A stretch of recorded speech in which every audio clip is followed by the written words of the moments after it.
दोस्तों आइए प्रेमानंद जी महाराज जी से जानते हैं कि क्या जो हमारे जीवन में हो रहा है वो पहले से लिखा हुआ है या नहीं। तो हमारा पहला जन्म थोड़ी है। हमारे बहुत जन्म हो चुके हैं। उन जन्मों में हमने दो प्रकार के कर्म किए हैं। एक कहते हैं कुकर्म, अधर्म युक्त, पाप प्रवृत्ति, और एक कहते हैं सत्कर्म, पुण्य, भगवत भाव, आराधना। दोनों प्रकार के कर्मों का परिणाम अलग अलग होता है। दुख, विपत्ति, संकट, नरक, शरीर में भयानक रोग, दंड, ये पाप कर्म, कुप्रवृत्ति, अधर्म आचरण से होता है। यश, कीर्ति, स्वस्थ शरीर, अनुकूल व्यवस्था, जो चाहो वो हो जाए, ऐसी पुण्य भावना, तो वो जो आपका सत्कर्म बना है उसका फल है। अब वो ढेर सारे सत्कर्म जमा है और ढेर सारे दुष्कर्म जमा है हमारे गोदाम में।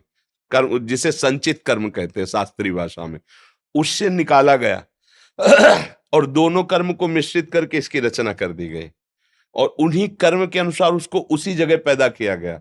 जैसा कर्म का हिसाब, मान लो निकृष्ट कर्म पापाचरण अधिक है, थोड़े पुण्य है, तो मनुष्य तो बना दिया गया, लेकिन ऐसा बना दिया गया घृणित स्वभाव, गंदी आदत, बहुत नीच कर्मों में रत, ना कहीं सत्संग है, न कहीं स्वाध्याय है, न ब्रह्मचर्य है, न साधना है, बस वो खाओ पियो लूटो मारो हिंसा व्यभिचार, ऐसा वो भी तो मनुष्य है।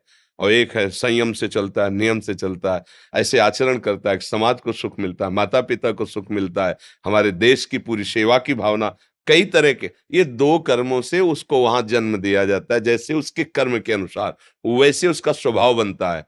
अब इस परंपरा को हमें मिटाना है, ना हमें सुकृत ना हमें दुष्कृत, हमें अंतिम जन्म बनाना है अपना, कि अब हमारा अगला जन्म ही न हो, ऐसा हमें अब करना है। हमारे भाग्य में जो लिखा उसे हमें बदलना है अब। नहीं तो भाग्य में नहीं लिखा है मोक्ष, भाग्य में भगवान का दर्शन नहीं लिखा है, बस शुभ अशुभ कर्म, दुख सुख की प्राप्ति, और फिर नए शुभ अशुभ कर्म, फिर नया जन्म। ऐसा ही होता आ रहा है बहुत काल से। अब सत्संग मिला है, अब हम अपने को संभालें। भगवान का नाम शुभ अशुभ कर्मों में नहीं है, ये दिव्य है नाम। ये कर्म नहीं है, ना शुभ ना अशुभ, ये दिव्य है। अगर नाम जप करोगे अंदर ही अंदर खूब जो गुरुदेव ने दिया है और दूसरों की सेवा की भावना रखोगे, तो निश्चित तुम्हारे दोनों कर्म नष्ट हो जाएंगे, पाप कर्म और पुण्य कर्म। पाप कर्म है लोहे की जंजीर, पुण्य कर्म है सोने की जंजीर, लेकिन बंधते तो दोनों में ही है, दुख तो दोनों में ही है ना। अब जैसे कोई अरबों खरबों रुपया, तो उसको देखो बेचैन है, उसको और चाहिए, वो इतना भयभीत है कि अकेले निकल नहीं सकता है, उसे नींद नहीं आती, नींद के लिए गोलियां चाहिए, भोजन नहीं पचता उसको, भोजन के लिए औषधि चाहिए। कितनी परेशानी। एक किसान आदमी दिन भर मेहनत करता है, 10 रोटी, आधा लीटर दाद और 2 लीटर दूध पिया, और जहां मना हुआ चौड़े पे सो जाए, उसको कोई परेशानी नहीं है। इसलिए सावधान करने के लिए भगवान ने आपको संत संग दिया, गुरुवाणी मिली। गुरुवाणी आपको सावधान करती है कि आपका जीवन किस तरह होना चाहिए। महापुरुष तो अंतर्ध्यान हो गए, लेकिन उनकी वाणी साक्षात उनका स्वरूप है। वाणी जी जो है वो साक्षात गुरु स्वरूप होती है। गुरु ग्रंथ साहब जैसे ना, ये साक्षात गुरुदेव है। उनकी वाणी मान लो, उसके अनुसार आचरण करो, नाम रूपी जहाज पे बैठ जाओ, पार हो जाओ भव समुद्र से। अब तुम्हारे भाग्य खुल जाएंगे अगर बात मान गए।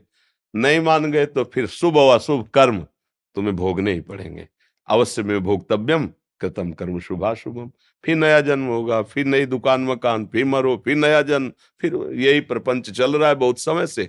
पुनरपि जननम पुनरपि मरणम पुनरपि जननी जठरे शयनम, बार बार वही। अगर विचार सही कर लो तो ये बंद हो जाए आवागमन, और हम अपने गुरु प्रताप से भगवान के दिव्य धाम में चले जाएं, जहां न जन्मना है, न मरना है, न दुख है, न सुख है, परमानंद।